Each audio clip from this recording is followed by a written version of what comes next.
Introducing the all-new Corolla.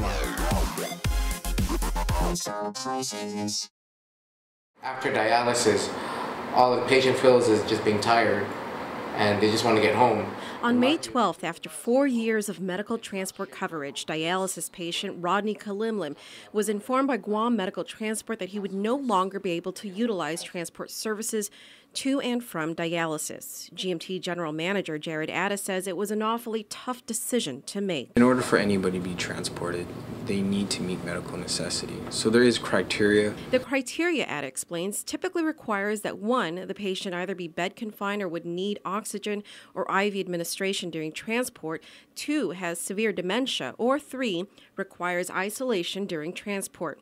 All 3 entail medical monitoring during transport by certified emergency medical technicians. Unfortunately, all of our patients who meet one or all of the criteria for medical necessity are still being denied their benefit for transport to their life-sustaining dialysis appointments. It is a decision that we do not agree with, and we are still continuing to take those patients who we feel that if they don't get to dialysis by us, it will be a matter of life and death for them. I do qualify with what the qualifications are. Now they're saying something different, that I have to be on a ventilator. Ada notes that because Noridian stopped reimbursing GMT for claims, GMT has had to resort to mass layoffs, letting go of nearly 30 employees. As for the patients who are now without medical transport, Ada says some of the employees who were laid off and some who are still employed have now volunteered services for these dialysis patients. Granted, it's in their personal car, Ada says it's still better than not being able to make it to dialysis at all. He says GMT treats all their patients like family. One of the things that my guys and my ladies, of course, have made a commitment to these patients and their families. One of the things one of them has done has gone to a patient's residence and changed her dressings, you know.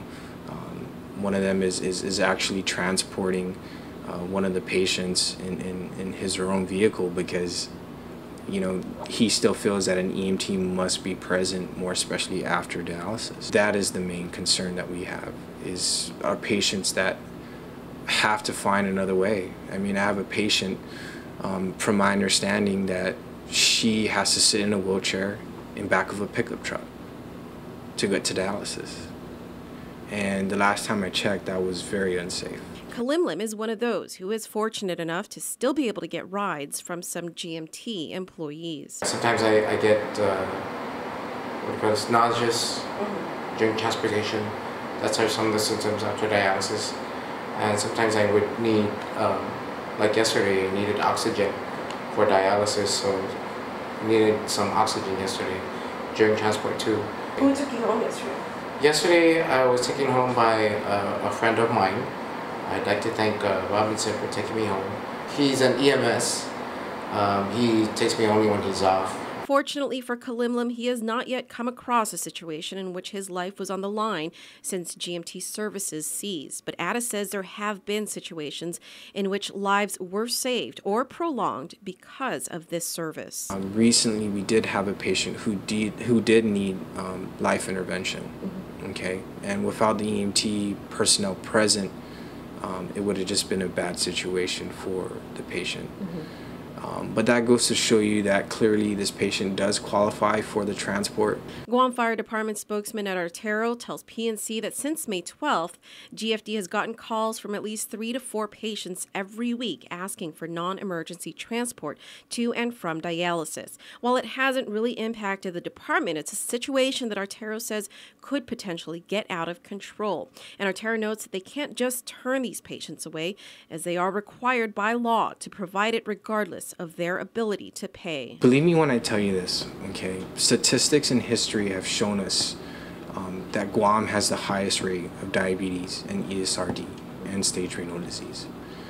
So Janella, when you and I are both gone, okay, and our kids who unfortunately have this disease and need ambulance transport, it will be denied to them. It will be denied now and it will be denied later. And that's what the issue is being able to stand up for what is right. This is not an issue about making money or making profit. We made a commitment, and we're going to do everything we can to stand up and fight for what is right for our people. What would you be doing without them?